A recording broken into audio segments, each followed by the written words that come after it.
A boy and his younger sister have just lost their father, and one day their mother disappears too.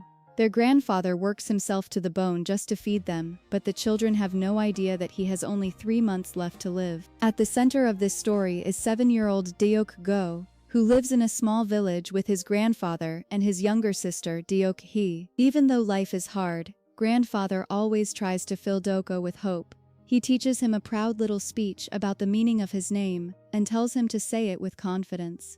Grandfather dreams that one day Doko will grow up to become the prime minister of the country. More than anything, he wants the boy to believe that no matter their circumstances, he can still become someone important in the future. But Doko has a much simpler dream. He says he just wants to open a toy shop. Grandfather laughs and they head home. To support the family, grandfather works at a restaurant washing dishes. One day, after finishing a large pile of plates, he gets paid according to how many he washed. Near the counter are candies that he usually brings home for Deoki, but the restaurant owner scolds him for taking them. Thankfully, the owner's pregnant wife is much kinder. She quietly gives him some homemade food. Grandfather thanks her and hurries off because he is already late to pick Deoki up from kindergarten. When he arrives, Deoki's teacher scolds him for being late. She tells him this is a school, not a babysitting place. Grandfather apologizes awkwardly, blames the traffic, then lifts Deoki onto his back and carries her away. As they head to the bus stop, the bus almost leaves without them, but grandfather's friend Miss Jung tells the driver to stop. After they get on, grandfather hands her a note from the teacher and asks her to read it for him. She explains that the children are going on a field trip the next day, and each child needs to bring a packed lunch. Hearing this, grandfather becomes worried. He has never had to prepare something like that before. At the same time, Deogo is waiting for them by the roadside. To pass the time, he draws a video game on the ground with chalk and pretends to play, knowing that a real one is far beyond his reach. A little later, grandfather and Deoki arrive, and the three of them head home together. On the way back, they see a woman angrily threatening to throw her daughter-in-law out of the house. The sight reminds Deoko of his own mother. After his father died, grandfather also drove her out. The memory sits heavily on his heart, and he walks home in silence. That evening, grandfather prepares another simple meal. Deoko gets upset because he has been craving pork cutlet for days. He asks grandfather to make it for him, but grandfather admits that he does not know how. Still, he promises that one day he will buy some from the market. Later, after washing the children and helping them get dressed for bed, grandfather tucks them in. Before falling asleep, Deok-go quietly says that he will soon move to a new class at school. And when that happens, parents are supposed to come. Since he does not have his parents, he asks what he should do. Grandfather gently tells him not to worry. He says that he and Deok-hee will go with him because it is only a school procedure. And what matters most is that Deok-go studies hard. But Deok-go is still disappointed. Deep inside, he is only wishing for his mother to come back. The next morning, grandfather is getting Deok-hee ready for her field trip when the restaurant owner suddenly calls. The restaurant is overwhelmed, and he tells grandfather to come at once. Grandfather quickly tries to find someone who can take Deok-hee on the trip, but no one is available. With no other choice, he sends Deok-go in his place. Deok-go cries and refuses at first, but grandfather finally convinces him by promising to buy him his favorite toy. Later, during the field trip, the children go on a ride together. But for Deok-go, it is terrifying. He starts crying, and after it ends, Deok-hee gently tries to comfort him. Then it is time for lunch. The children open their lunch boxes one by one, and each of them has something colorful and delicious packed by their mothers. In contrast, Deok-go and Deok-hee both have the same simple food. Looking at the other children's meals, the two of them cannot help feeling embarrassed and hurt. Meanwhile, grandfather scrubs dishes non-stop at the restaurant. The owner is pleased and gives him a little extra money that day. After getting paid, grandfather goes straight to a toy store to buy the toy he promised Deok-go. But the moment he hears the price, he is stunned. The toy costs $75, while his daily pay is only $35. In the end, he quietly leaves the shop without buying it. When grandfather gets home, Deok-go runs up to him with bright eyes, expecting the toy. But when he sees that grandfather only brought back snacks, he bursts into tears. He accuses him of lying and breaking his promise. Grandfather, tired and frustrated, tells him not to act like that. He says that not having a toy will not kill him. That night, grandfather places medicated patches on his aching body after a long day of work. He calls Daoko over to help press them in place, but the boy does it unwillingly, still upset about the broken promise. Later, when it is time to sleep, grandfather tries to make things right. He tells Daoko that he will work harder and buy him the toy before he starts his new class. Hearing this, Daoko brightens immediately. He asks grandfather to promise properly in front of his father's photo. Only then does Daoko finally smile again. But at that very moment, Dr. Jong-ho arrives at the house. He hesitates, but grandfather calmly tells him there is no need to hide it. He already knows he has lung cancer. After working under such harsh conditions for so long, he says it would be stranger if his health were still fine. Jong-ho tries to reassure him. He says treatment is possible, and if grandfather gets surgery, there is still a chance he can recover. But grandfather believes the odds are small. Then Jong-ho suggests placing the children in a foster home, so they can be cared for, while grandfather focuses on treatment. But grandfather immediately rejects the idea and tells him to leave. After Jong-ho is gone, grandfather sits alone and stares at the photo of his dead son. In a tired voice, he says he does not know what will happen to Doko and Doki once he is gone too. The next day, grandfather heads to recycle empty bottles for petty cash. But even then, the little money he brings in is barely enough. When he checks his bank balance, his worry deepens. What remains is nowhere near enough to secure the children's future. While playing at school, Daoko starts teasing another boy, Jung-hoon. Annoyed, Jung-hoon hits back with something far more painful. In front of the other children, he says that Daoko's mother ran away after stealing his father's money, and that grandfather was the one who told him so. Hearing that, Daoko is furious. He shoves the boy to the ground, and the two quickly start fighting. Afterward, Daoko sits alone, burning with anger and hurt. His mind drifts back to the happy memories he once had with his mother. No matter what anyone says, he cannot believe that she would really leave them behind like that. Later, when grandfather comes to take him home, he notices Daoko is unusually quiet. Daoko asks if it is true that his mother ran away with his father's money. Instead of answering, grandfather asks if he misses her. Daoko says that every time he looks in the mirror he thinks of her, leaving grandfather speechless. The next day at kindergarten, Daoki grabs some toys from another girl. The teacher quickly steps in and tells the two children to make up. Later, seeing the girl leave happily with her mother only makes Daoki feel worse, especially when grandfather is late again to pick her up. By the time he arrives, Daoki is already hurt and upset. She ignores him completely. She refuses the candy he offers and even rejects a piggyback ride. Grandfather is left confused, not knowing what has happened. At Daoko's school, another problem is waiting.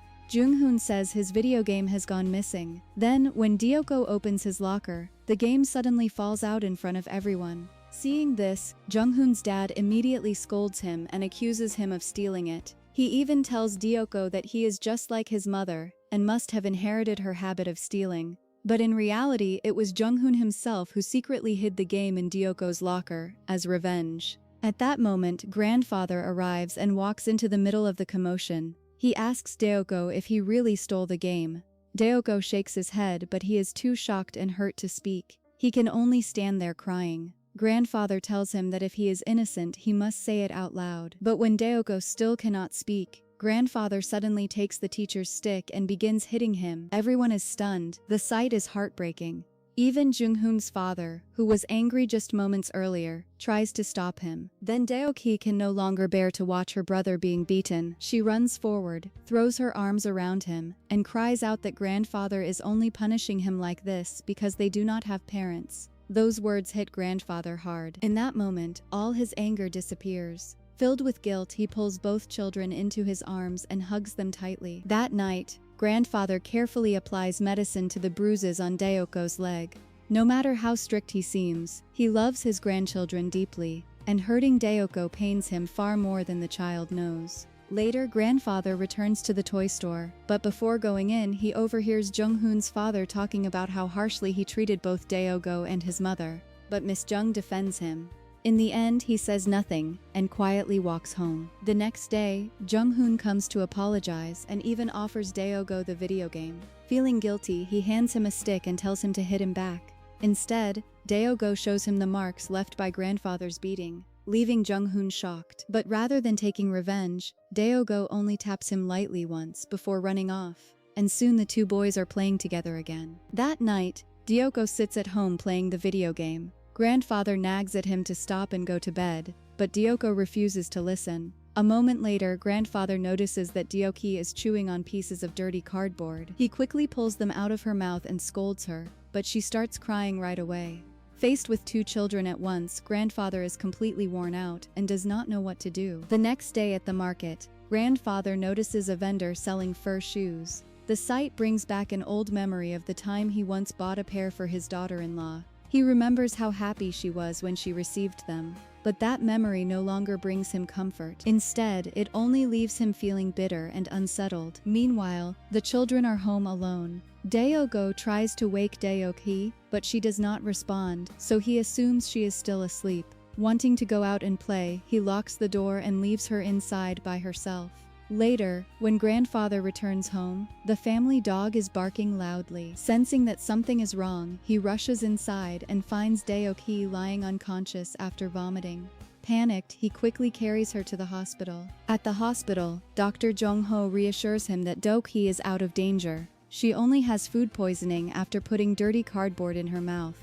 But then he shares something more serious. He says that Daeoki is showing signs of reactive attachment disorder, which is slowing down her development. Hearing this, grandfather is overwhelmed with guilt. Jong-ho tells him that a young child needs a mother, and that no one can fully replace a mother's presence. Grandfather asks a painful question. If a grandfather truly does his best and gives the children all the love he has, can that still not be enough? This time, Jong-ho has no answer. When grandfather returns home, his fear and guilt quickly turn into anger. He slaps Daeogo and scolds him for leaving his sister alone, saying that she nearly died because of him. But Daeogo snaps back. He says that he is just a child too, so what is wrong with wanting to go out and play for a while? Then, with all his hurt pouring out at once, he says that other children already tease him and say he is Daeoki's mother. He says he does not want to keep living like this, and that everything became a mess because grandfather threw their mother out of the house. After saying that, Daeogo runs away. When he does not come back, grandfather begins to panic. He searches everywhere for him, and the neighbors kindly join in to help, but no one can find the boy. In the end, grandfather has no choice but to go to the police station. There, he is overwhelmed with relief when he finds Daeogo sitting safely inside. Grandfather apologizes to him and makes a promise. He says he will find his mother and bring her back, so that the children can live with her again. Back at home, grandfather cannot stop thinking about the day he drove the children's mother out of the house. A week after disappearing with the money, she had come back and tried to explain herself. She promised that she would repay the money as soon as she could, but grandfather, blinded by anger and grief, refused to listen. Even when Daeogo and Daeoki cried desperately for their mother, he still forced her to leave. Now, grandfather realizes how terrible that decision was. More than anything, he sees that he was the one who separated two small children from their mother. The next day, he goes to the restaurant and asks the owner's wife if she knows Daeogo's mother's address. The woman hands him a letter that the children's mother had sent from Indonesia. In the letter, she writes that she misses her children terribly and wants to return to them. After reading those words, grandfather decides to go to Indonesia and find her himself. Grandfather goes to a travel agency and asks about tickets to Indonesia, but the trip will cost around $800. The moment he hears the amount, his heart sinks. In desperation, he even goes to the insurance company and asks if he can receive his life insurance money early, saying that he is going to die soon anyway. The staff are shocked by his request and quickly dismiss him. With nowhere else to turn, he goes to Jong-ho. There, Jong-ho tells him he should start treatment soon, but grandfather says he does not want to waste money on himself when he will likely die anyway. Instead, he asks Jong-ho for one more favor. He wants him to help find a good foster family for his grandchildren. He hands Jong-ho the necessary papers, along with his seal, and the documents related to his insurance money, and asks him to make sure everything is handled properly after his death. Jong-ho takes him to a foster agency. Even there, grandfather cannot stop worrying. He keeps asking whether the family they choose will truly care for the children. The staff patiently reassure him that they will try their best to find a warm and responsible home. Grandfather adds one more condition. If the children's mother ever returns, he wants them sent back to her immediately. He also asks them not to tell Daeogo and Daeoki anything yet, afraid that if they start hoping for their mother's return and she does not come back, they will only be hurt again. Later, grandfather meets Miss Jung and tells her that he still plans to go to Indonesia. She gently tries to stop him. She says the money would be better saved for the children, and warns him that if their mother has remarried, she may not want to come back. But grandfather has already made up his mind. For the sake of Doko and Doki, he says he has to go. Around that time, the children are introduced to a foster family. It is a warm and gentle couple who welcome them kindly. They even buy toys and speak to the children with care, asking if they would like to come home with them. Dyoko immediately refuses. He says his grandfather would be angry if he went with strangers. Jung-ho tells him that grandfather has already given permission. As Dyoko looks around in confusion, grandfather watches from a distance. Not long after, grandfather leaves for Indonesia. After a difficult search, he finally reaches Vanessa's address. A little girl named Angela sees him and calls for her grandmother. Surprised to see him, Vanessa's mother invites him inside and prepares a meal. As grandfather looks around the house, he realizes from the family photos that Angela is Vanessa's daughter from an earlier marriage. Later, Vanessa's mother tells him that Vanessa always spoke well of him and saw him as a kind father-in-law. Then she reveals the truth he never knew. The money Vanessa took was not stolen for herself. Angela had cancer, and Vanessa used that money to pay for the child's treatment. Thanks to that money, Angela was able to survive. Hearing this, grandfather is shaken. In an instant, all the anger he carried toward Vanessa begins to collapse. What he once saw as betrayal was actually a desperate act by a mother trying to save her sick child. Filled with guilt, he asks where Vanessa is now, and learns that she is still in Korea. As grandfather prepares to leave, Angela runs after him and hands him a family photo. In that picture, she sees him as her grandfather and his late son as her father. The gesture quietly breaks his heart. He hugs her tightly, then leaves Indonesia and returns to Korea. Back in Korea, even though the foster family gives the children good food, toys, and a comfortable home, Doko and Ducky cannot feel happy without their grandfather. In the end, both children quietly break down and cry. That night, the first snow begins to fall. Vanessa looks out at the snow and remembers a warm moment from the past. The time she watched the first snowfall with her husband and grandfather,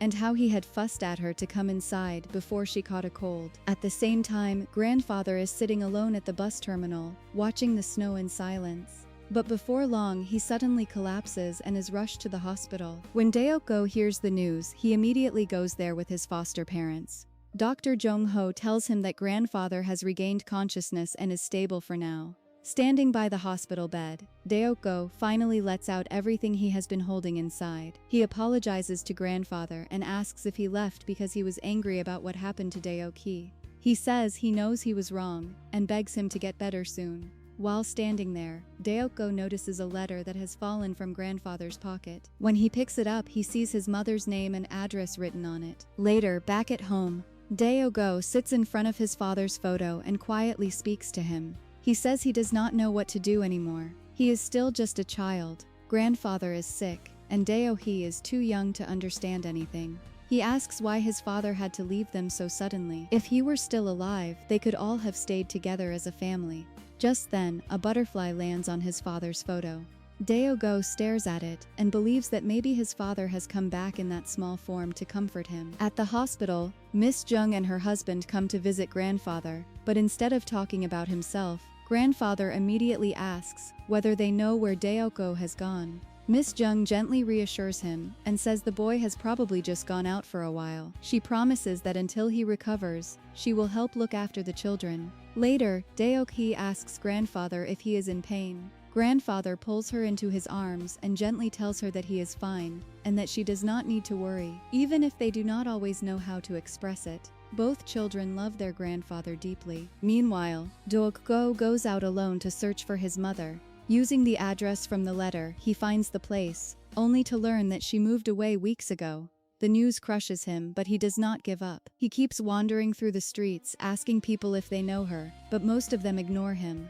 At last, Dooko can no longer hold back his feelings. He sits by the side of the street and starts crying. Then he suddenly remembers grandfather's words. If he truly wants someone to hear him, he has to speak loudly from the heart. So with tears in his eyes, he gathers all his courage and shouts out for everyone to hear. He says that his mother's name is Vanessa, that she is from Indonesia, and that he is desperately looking for her. He begs anyone who knows her to help him find her. His voice is so full of pain that people around him begin to stop and listen. Among them is one of Vanessa's friends. The moment she sees the photo, she quickly goes to tell Vanessa. When Vanessa hears that her son is out in the streets searching for her, she is completely shaken. Back at the hospital, Jong-ho and a foster agency worker show grandfather videos of Dok-go and Dok-hee smiling with the foster family, which gives him some relief. Jong-ho then says the couple wants to adopt them permanently, and grandfather quietly agrees, not wanting the children to witness another death after already losing their father. A few days later, grandfather is discharged and tries to return to normal life, bathing the children, feeding them, and even buying them toys. But during dinner, he suddenly coughs up blood. Though he brushes it off, he finally tells Deok-go that he is too sick to care for them anymore, and that they will have to live with the foster family instead. He says the couple can give them a safer and better life, but Deok-go refuses to accept it and runs off.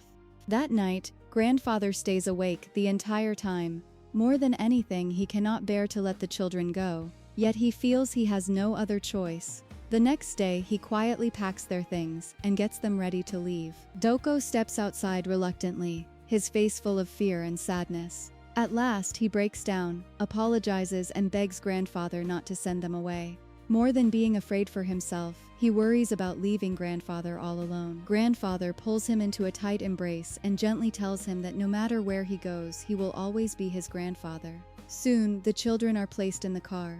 When Dok-hee realizes that grandfather is not coming with them, she begins to cry uncontrollably. As the car pulls away, both children break down in tears. After they are gone, grandfather returns to the house, but every corner is filled with traces of the children. Sitting there by himself, he can only wonder how he is supposed to live out the rest of his days without the two children he loves most. Then, at that very moment, Vanessa arrives. She hands him an envelope and apologizes. She says she still has not earned back the full amount of money, and that is why she did not know how to return and face him. But instead, grandfather tells her this is her home and that she should have come back long ago to see her children. He says he now understands that she may have stayed away because of the way he treated her.